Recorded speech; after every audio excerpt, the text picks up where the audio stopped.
Hi friends, அனைவருக்கும் வணக்கம். கலைஞர் மகளிர் உரிமை தொகை திட்டத்தில் பார்த்திங்கனாக்கா புதிய தகவல் ஒன்று வெளியிட்டிருக்காங்க. அது என்ன தகவல்னு பார்க்க போகிறோம். இதற்கான புதிய அப்ளிகேஷன் எப்போ ஸ்டார்ட் ஆகும்னு பார்த்தீங்கன்னாக்கா இந்த மாதம் 23ஆம் தேதியிலேருந்து ஆன்லைனில் அப்ளிகேஷன் ஸ்டார்ட் ஆகுன்ற மாதிரி சொல்லி கொடுத்துருக்காங்க. அது என்னன்றது பார்க்க போகிறோம். என்னென்ன அப்டேட் கொடுத்துருக்காங்கன்றதை பார்க்க போகிறீங்க. அந்த வீடியோ ஸ்கிப் பண்ணாமல் கடைசி வரைக்கும் பாருங்கள். வீடியோ பிடிச்சிருந்தால் லைக் பண்ணுங்கள், கூடிய சப்ஸ்கிரைப் பண்ணுங்கள். வாங்க வீடியோக்குள்ளே போகலாம். தமிழக அரசாங்கம் பார்த்தீங்கன்னாக்கா புதுமை பெண் திட்டம் சொல்லிட்டு ஒன்று தொடங்கியிருந்தாங்க. இது பார்த்தீங்கன்னாக்கா அரசு பள்ளிகளில் 6ஆம் வகுப்பு முதல் 12ஆம் வகுப்பு வரை படித்த பள்ளி மாணவர்களுக்கு மாதந்தோறும் 1000 ரூபாய் உதவித்தொகை வழங்குவதற்கான திட்டம் செயல்படுத்தப்படுத்துறது. இது 6ஆம் வகுப்பு முதல் 12ஆம் வகுப்பு வரை அரசு பள்ளியில் பயின்று உயர்கல்வி சேரும் மாணவர்களுக்கு மாதம் 1000 ரூபாய் திட்டத்தை தொடங்கி வச்சுருந்தாங்க.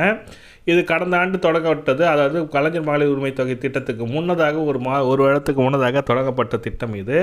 இந்த திட்டத்தில் பார்த்தீங்கன்னாக்கா 1000 ரூபாய் கொடுத்திருந்த திட்டத்தில் இப்போ 1500 ரூபாய் திட்டத்திற்கான தொகையை உயர்த்தியுள்ளார்கள். தமிழக அரசாங்கம் இதற்கான அரசாணையும் வழங்கியுள்ளது. இப்போ பார்த்தீங்கன்னாக்கா இனிமேல் மாதந்தோறும் 1500 ரூபாய் வழங்கப்படும். அது மட்டும் அல்லாமல் புதிய விண்ணப்பதாரர்களுக்கான விண்ணப்பக்கான அப்ளிகேஷன் இன்னையிலேருந்து ஸ்டார்ட் ஆகுது சொல்லி கொடுத்துருக்காங்க. மார்ச் 20ஆம் தேதியிலேருந்து உங்களுக்கு ஆன்லைன் அப்ளிகேஷன் ஸ்டார்ட் ஆகுது.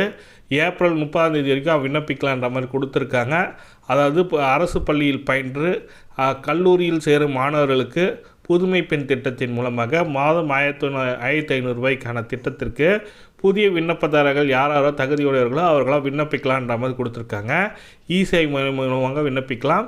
இந்த திட்டத்தை பற்றி மேலும் தகவல்கள் என்ன கமெண்ட்டில் கேளுங்க. அதே போல் கலைஞர் மகளிர் உரிமை தொகை திட்டத்திலையும் பார்த்தீங்கன்னாக்கா புதிய விண்ணப்பம் பார்த்திங்கனாக்கா இந்த மாதம் 23ஆம் தேதி புதிய விண்ணப்பம் தொடங்குவதற்கான சாத்தியக்கூறுகள் இருப்பதாக சொல்லி கொடுத்துருக்காங்க.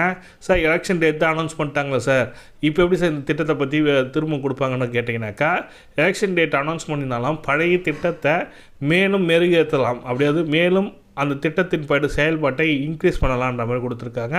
அதனால் இந்த திட்டத்துக்கு நீங்கள் எந்த ஒரு கவலையும் பட தேவையில்லை. புதிய விண்ணப்பம் கூடிய விரைவில், அதாவது 23ஆம் தேதி அதற்கான அறிவிப்பு வருன்ற மாதிரி கொடுத்துருக்காங்க. இந்த 23ஆம் தேதிக்கு அப்புறம் யாரெல்லாம் புதிய விண்ணப்பம்னு நினைக்கிறீங்களோ மொத்தத்தில் பார்த்திங்கனாக்கா ரேஷன் கார்டு புதிய ரேஷன் கார்டு அப்ளை பண்ணவங்க பார்த்திங்கனாக்கா ஒரு 60,000 பேர்கிட்ட புதிய ரேஷன் கார்டு விண்ணப்பித்து பெறப்பட்டுள்ளதுன்னு சொல்லிட்டு தமிழக அரசாங்கம் கொடுத்துருக்காங்க. அவர்கள் தகுதியுடையவர்கள் யார் இருக்காங்க, தகுதி இருந்தும் விண்ணப்பிக்காதவர்கள் யார் இருக்காங்க, அவங்களெலாம் கலைஞர் மகளிர் உரிமை தொகை திட்டத்தில் கொடுக்க வேண்டும்ன்றதுக்கான தமிழக அரசாங்கம் ஒரு சுற்றறிக்கை கொடுத்துருக்காங்க.